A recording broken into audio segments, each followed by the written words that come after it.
About a year ago, I know you've already heard this story, but for those who weren't here the last time, I lost my job.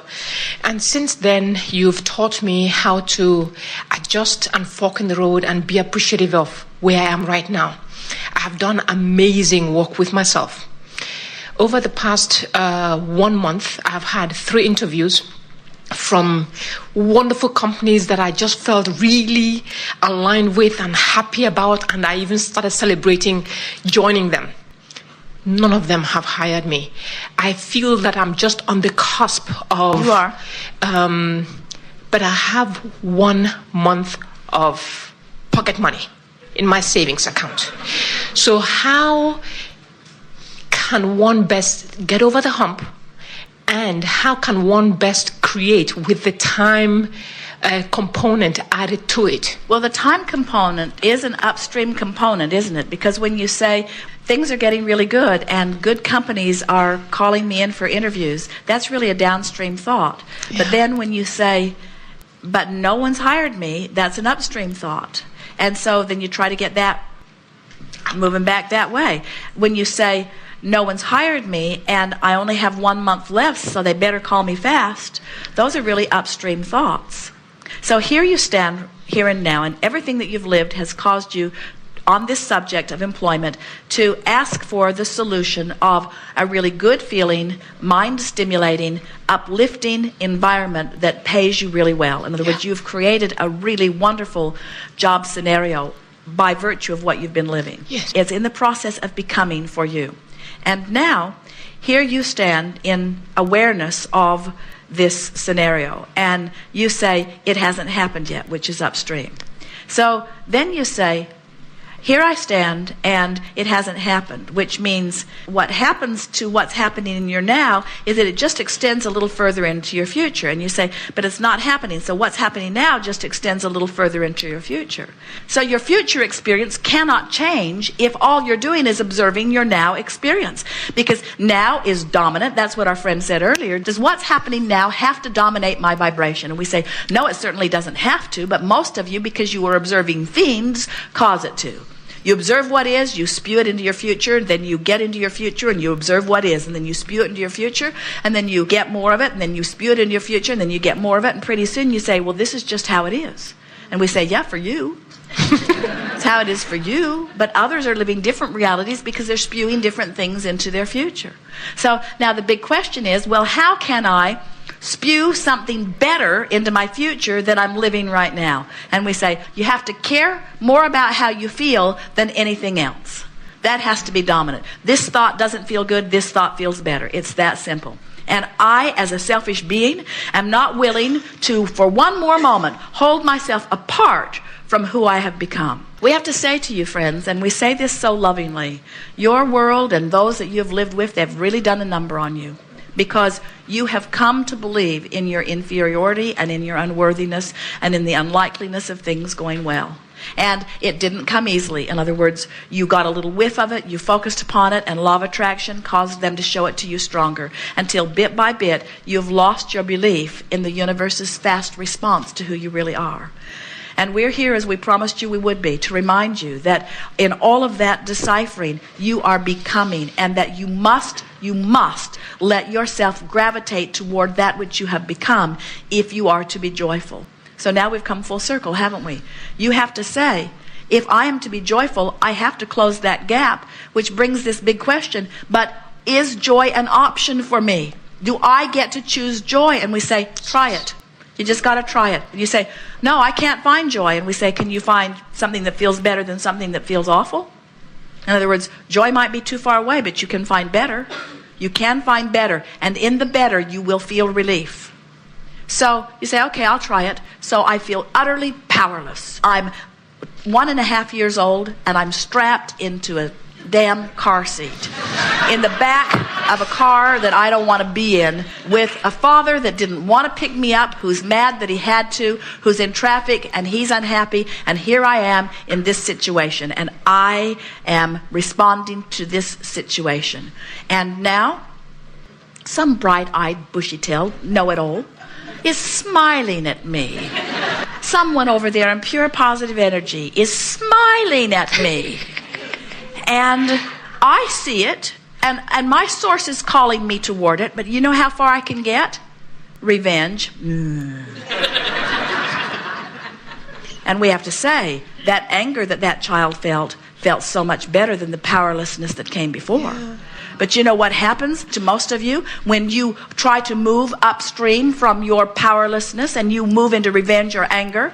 You come right up against a society or a mother or a parent or a school system or somebody that says, no, anger is not acceptable. And so you just go back into powerlessness. Powerless anger, powerless anger, powerless anger, powerless anger, powerless anger, powerless anger, until you believe that you have no options. And we're wanting you to understand that if you would just try for a little while to find that feeling that feels just a little better, you will begin to notice that your tide begins to turn, your stream begins to take you, your odds begin to change, your life begins to change, the people in your life begin to change. You only have to turn 1 or 2 times downstream from upstream, and your entire point of attraction is different, and everything in your experience has shifted just a little bit.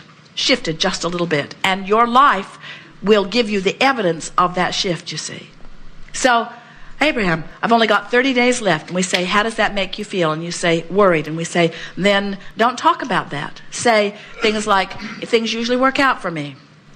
Say things like, I can feel that things are beginning to move in my favor. Say things like, I know I'm really picky and I'm looking for something that's exactly right. And I could have settled for many things. If money were the main factor, I could have said yes to a lot of things that I haven't felt like saying yes to, because my criteria of what I'm wanting is very clear. And I'm not the least bit uncomfortable about holding out for what I really want. I believe that the universe will yield to me what I really want in time. And I know that the universe knows what my time factor is. I don't have to keep saying, I've only got 30 days left, 29 days left, 28 days left, 27 days left, 26 days left. I know that the universe knows, and I can tell in my ease that I'm moving toward it, and counting these days is not giving me ease, it's doing the opposite. In other words, I've got to stop the countdown, instead just start expecting that things are unfolding and knowing that it's going to work out just fine. Things always work out for me one way or another, and now I understand so much more clearly everything that I've ever understood before. I get it. I get how it works. So I'm looking forward to the way it will unfold, and I know it will unfold in time. Now you just relieved. And in those kinds of thoughts, you set up rendezvous with future potential employers that you didn't have access to 5 minutes ago. Yeah. You didn't have access to them because you were pointed in a different direction, you see. That's how it works. Things always work for you. It is not possible for you to not get the job that the inner being part of you already has, knows where it is, knows how much it pays, knows what you got to do to get it, and is standing over there saying, come this way, come this way, come this way, come this way. And you say, 29 days, 28 days, 27 days. And your inner being say, doesn't matter, come this way, come this way, come this way, come this way. Had 3 interviews, didn't like anybody, nobody called me back. Come this way, come this way, come this way, come this way. You just got to go in the direction of it. You say, oh, but that wouldn't be realistic for me to pretend that things are working out when the evidence points otherwise. And we say, alignment is not a difficult thing, but alignment does require alignment. In other words, you got to be aligned before you can align. So before you can rendezvous with the job of your dreams, you've got to be in alignment with the source of you. Before you can rendezvous with the lover of your life, you've got to rendezvous with you. In other words, you have become that person in those relationships. But if you don't feel good, you're not at that vibration. And so, thank goodness the universe is not yielding to you the job you do not want. For every single thing you want, there are 20 or 30 or 40 available avenues to open right now, to lead you closer to what you want, right now. They're there, ready to pop, with you just turning downstream. But the problem with being turned upstream is you got the upstream habit. And you got to develop the downstream habit. And when you start developing the downstream habit, people are going to say, what have you done? It's like all that stuff was lined up outside your door. How'd you get the door open? Avalanches of things you've been wanting just begin coming into your experience. You say, well, I just stopped worrying about it not happening, and it started happening. I just started playing the positive what-if game instead of the negative what-if game. I just started feeling more optimistic and not so pessimistic. I praised more and criticized less. I stopped beating up on myself and loved myself more. I looked for reasons to feel good. I breathed deeply and I took walks and I said, thank you for this planet. Thank you for this earth. Thank you for my body. Thank you for my fingers. Thank you for this stomach. Thank you for this digestive system. Thank you for this oxygen that I'm breathing. Thank you for this hotel. Thank you for this light. Thank you for, thank you, thank you, thank you, thank you, thank you, thank you, thank you. I just got in this mindset of appreciation of all of the magnificent things that are working for me. And when I activated that, then everything started working for me. The majority of what's going on in all of your lives is working so well, and yet you find the one thing that isn't working and give it your undivided attention, and let it be the basis of your vibration. You got to get happy before the solution comes, and then the solution will come. And some of you have been working on a different model than law of attraction model. You say, no, Abraham, it was different for me. When I was little, the louder I bellyached, the more my mother did what I needed her to do. And we say, well, in her attempt to fix things for you, she gave you an invalid picture of things, because she made you believe that the more you complain, then the more people will compensate and change the conditions in order to make you feel better. We think that it's a nice thing when a child can be grouchy and father is not knocking himself out to fix it. In other words, it's a wonderful thing when your desire to feel good motivates the direction of your thought. That's the guidance you were born with, you see. So this is what we would like to hear from every person that comes forward to sit in the chair. Not, how can I get my lover, or how can I get my job, or what am I doing wrong, or how can I stop doing it wrong to get it right.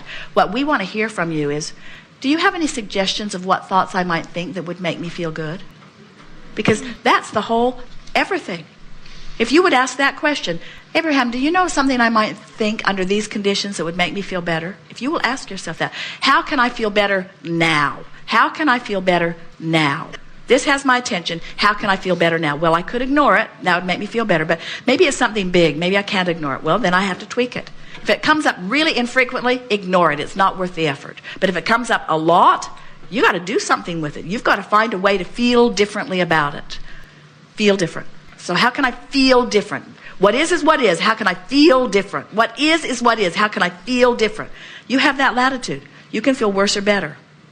So talk to us about this employment. Just softening the whole attitude around all of this. I've been way too much thinking about this, and I've launched these rockets for a very long time, and I know the job is out there waiting for me, and I know that I'll know it when I see it, and I'm happy with myself that I haven't allowed myself to say yes to something that's not a match with what I'm really wanting, and I can feel that the universe is really on my side, and I've placed a sort of false sense of timing in all of this, because I truly know that the universe will deliver to me everything in perfect timing, and things are working out well for me. They always work out well for me. And I'm glad that I know what I know. And I'm glad that I'm getting a handle on the way I feel. And I'm feeling very good on most subjects most of the time. And this subject is no exception. And I'm going to pay attention to the way I'm feeling around money. And I'm going to step by step do something every time I feel a little red flag flare up relative to money. I'm going to stop right in that moment. I'm going to say, okay, this is it. This is what Abraham was talking about.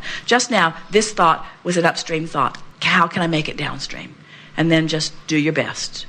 In other words, every time you feel anything less than positive assurance that things are going to go well for you, it's an upstream thought. And then just in that moment, turn it around.